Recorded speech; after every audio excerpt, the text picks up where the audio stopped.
Hello dear students, today we are going to deal with most important and interesting topic in ADBMS called as normalization.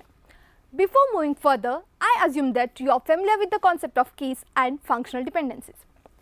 Consider any database, university database, healthcare database, banking database or any database of your choice.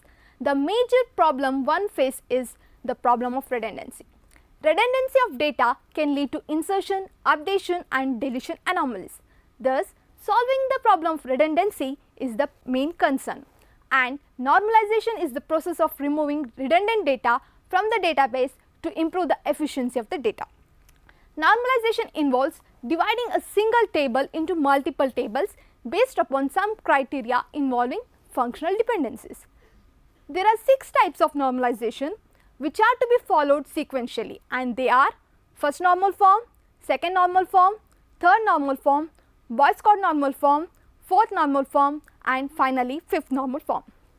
However, it is to be noted that the minimum requirement is up to 3NF. Let us discuss each normal form with an example. First NF or first normal form is the simplest normal form. The criteria for any table to be in 1NF is every attribute has an atomic value which cannot be divided further. For example, employee ID is an atomic attribute which cannot be divided further, whereas the name is a non-atomic attribute as it can be broken into first name, middle name and surname. Thus, it is a good practice to break it into 3 parts so that we can insert atomic values. Consider an example table where a group of students select an elective topic and get marks for it in an internal. This table is not in 1NF. So, what is the solution? The solution is very simple. Remove unnecessary data from the table. Here it is the word marks which is not at all required. Specify group names for all students and make the attribute student name atomic. The solution table looks like this. After 1NF, we move towards 2NF. The condition for 2NF are an entity must be in first normal form, and then entity must have a primary key or a composite primary key. Every attribute must be fully and functionally dependent upon only the primary key. Let us discuss it with an example. This table provides details regarding the specialization course offered to MCA 1, MCA 3 and MCA 5 students in different sections and the count of the students. Here, course ID and section ID together frame a composite primary key, as no individual attribute can serve as a primary key on its own. If we observe carefully, specialization course depends upon course ID, which is a part of primary key and not a complete primary key, and thus there exists a partial dependency which is to be eliminated. So, what is the solution?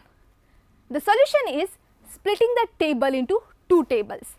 The first table contains section ID, course ID and number of students, and the second table contains course ID and specialization course. Both the tables should be connected by a common attribute, and here the common attribute is course ID. The relation after the removal of partial dependency looks like this. The next normal form is 3NF, which does not allow any transitive functional dependency in the table. Transitive functional dependency exists when A functionally determines B, B functionally determines C, then it implies A also functionally determines C. Such type of functional dependency is disallowed in 3NF. The criteria for 3NF are: an entity must be in second normal form, there must not be any dependency among the non-key attributes other than that of the primary key attributes, that is, in other words, there should not be any transitive dependency. Let us take an example where we have 4 attributes, namely batch ID, subject name, faculty name and faculty contact number. The presence of faculty name and faculty contact number leads to transitive dependency. We need to avoid it. So, how to avoid it? The solution is to divide the large table into 3 different tables. The first table contains faculty ID and faculty contact number. Second table contains faculty ID and subject. And the third table contains faculty ID and batch ID. All the three tables are interconnected by faculty ID. It is to be noted that 3NF is enough to create a stable database. However, as we normalize further, more strong will be our database. The next normal form is Boyce-Codd normal form, abbreviated as BCNF. It is also called as 3.5NF as it is in between 3NF and 4NF. BCNF states that an entity must be in third normal form. All the determinants should be a super key. When we observe the criteria of BCNF, one question that comes to our mind is, what if the determinants are not super keys? All determinants that are not super key are removed and kept it in another table. The example will make the concept much clearer. Let us consider a table with three attributes: class, subject and faculty. Here, class and subject together make a super key. There are two functional dependencies, class and subject, together determining faculty, and faculty attribute determining the subject. But faculty is not a super key. This violates the BCNF criteria. So what to do? What is the solution? The solution is divide the given table into three different tables, where the first table contains only one attribute, that is subject. Any table with single attribute is completely normalized.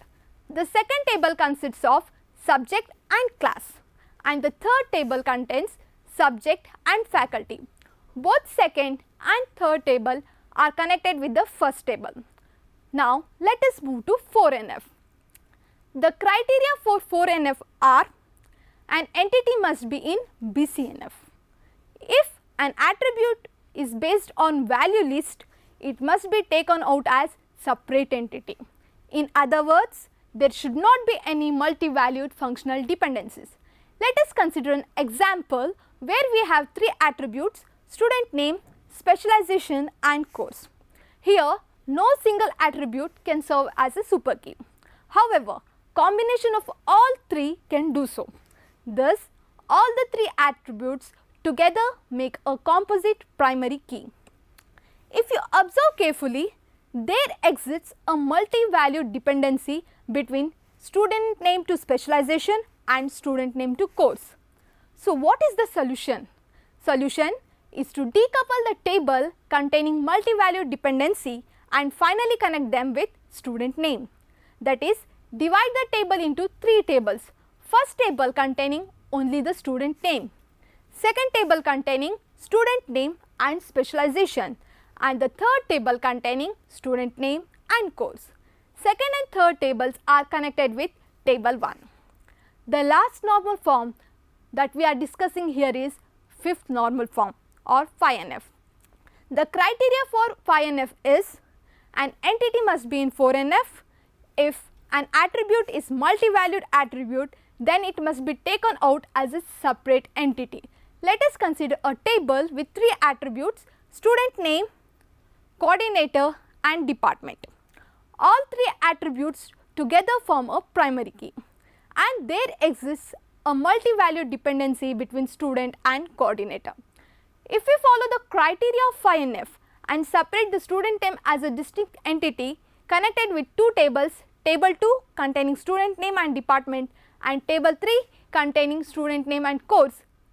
Similarly, making department as a distinct entity and provide reference to connect with two tables, table 2 containing student name and department and table 4 containing department and course, and finally making course as a distinct entity and provide reference to connect with two tables, table 3 containing student name and course and table 5 containing department and course, then it is completely normalized. Observe the solution slide carefully. Here we have divided one table into 6 different tables to avoid loss of data. Because of this criteria, 5NF is also called as lossless joint decomposition. Students, this completes the concept of normalization. I hope the concept is clear. If any doubts, you can consult me. Thank you.